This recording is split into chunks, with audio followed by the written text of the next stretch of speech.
When the Dukes of Hazzard first blazed across television screens in 1979, America fell in love. The roar of the General Lee, the daring stunts, the mischievous charm of B.O. and Luke.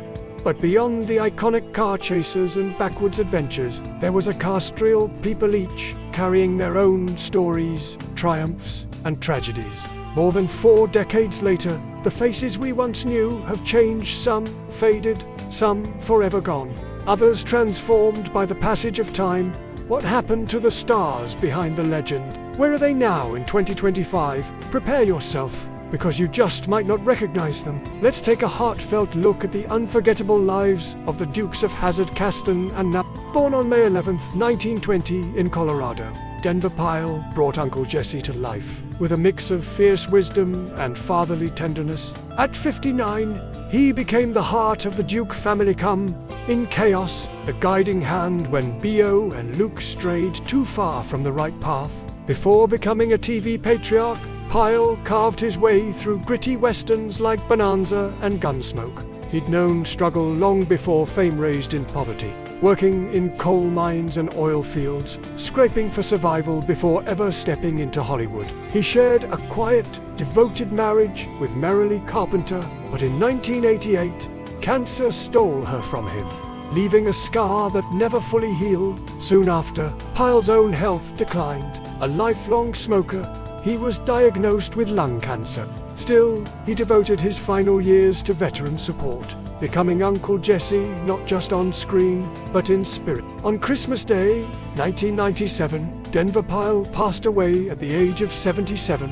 His death left fans mourning not just a character, but the soul of the show. With a crooked grin and a bumbling charm, James Best became the sheriff everyone loved to laugh at. Born July 26, 1926, in Kentucky, Besser was 53 when he put on Roscoe's badge and turned the role into a comedic masterpiece.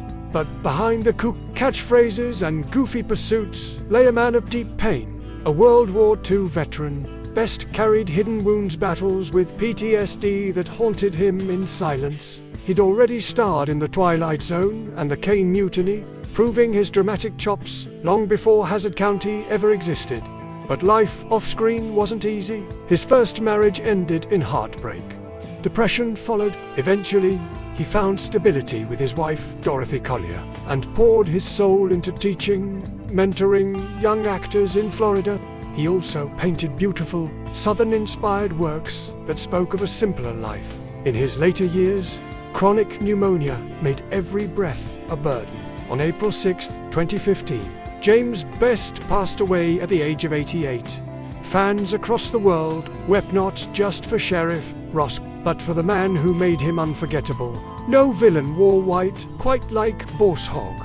Born January 4, 1930 in Buffalo, New York, Sorrel Book brought the greedy, scheming Boss Hogg to life at age 49. But Book was no simple comic. A Yale and Columbia graduate, fluent in 5 languages, a Shakespearean performer. He wasn't just acting, he was crafting art. Before Dukes, he played crooked politicians on All in the Family, starred on Broadway, and wrote essays on art history. Off-screen, life was bittersweet. He married Miranda Knickerbocker in 1958, but they divorced. In 1973, he raised their 2 children as a single father, juggling scripts and school lunches. In the 1980s, Book was diagnosed with colon cancer. He kept it private, continued to work, and smiled through the pain. On February 11, 1994, Sorrel Book died at 64. His loss was felt deeply, not just because Boss Hogg was gone, but because the man behind the role had been far more than anyone realized. Warm, sassy, and smarter than any villain around her, Peggy Reyes Lulu Hogg was the sole boss Hogg never admitted he needed. Born on March 31, 1921 in Los Angeles, Irie was 58 when she brought Lulu to life. But Hollywood wasn't always kind. As a plus-sized woman, Peggy faced relentless rejection, being told she wasn't camera-friendly, but she proved them wrong with powerhouse roles on The Waltons, Step by Step, and Grace Under Fire. She married Clarence Rhee in 1955, but it didn't last. After the divorce in the 1970s, She lived quietly, never remarrying, but never losing her spark. In her final years, she battled heart disease and diabetes. She passed away on February 5, 2011, at the age of 89. At fan conventions, stories of Lulu Hogg still bring laughter and tears. Peggy Ari didn't just act, she inspired. Gris-covered hands, a laugh you could hear across the county. Ben Jones made Cooter the mechanic every fan wanted to befriend. Born August 30th, 1941 in North Carolina, Jones was 38 when he joined the cast. But his journey was only beginning. He'd grown up dirt poor, surrounded by racial injustice, shaping a fire in him that burned long after the cameras stopped rolling.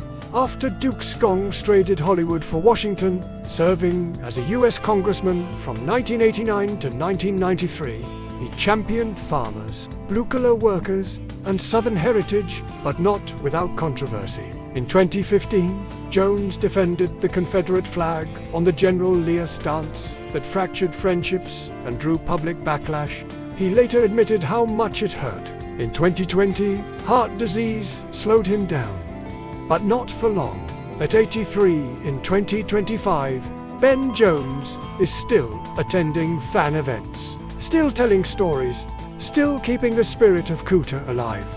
Few characters in television history became fashion icons. Fewer still became symbols of strength, beauty, and boldness. But Catherine Batch Daisy Duke did all three. Born March 1st, 1954, in Ohio, she was just 25 when she stepped into those famous denim shorts. Daisy wasn't just eye candy, she was fierce, smart, and fearless, a role model for millions. After Dukes, Batch starred in African Skies, and later on The Young and the Restless, but behind the spotlight, pain found her. In 1989, her husband David Shaw died in a car crash. Then in 2010, her second husband, Peter Lopez, died by suicide. Left to raise two daughters, Batch disappeared from the public eye, but not forever. She re-emerged, stronger, speaking on grief, advocating for mental health, and embracing fans with a heart as big as Daisy's smile. In 2025, at 71, Catherine Batch continues to inspire. She is living proof that strength doesn't always wear boots, sometimes walks barefoot through fire.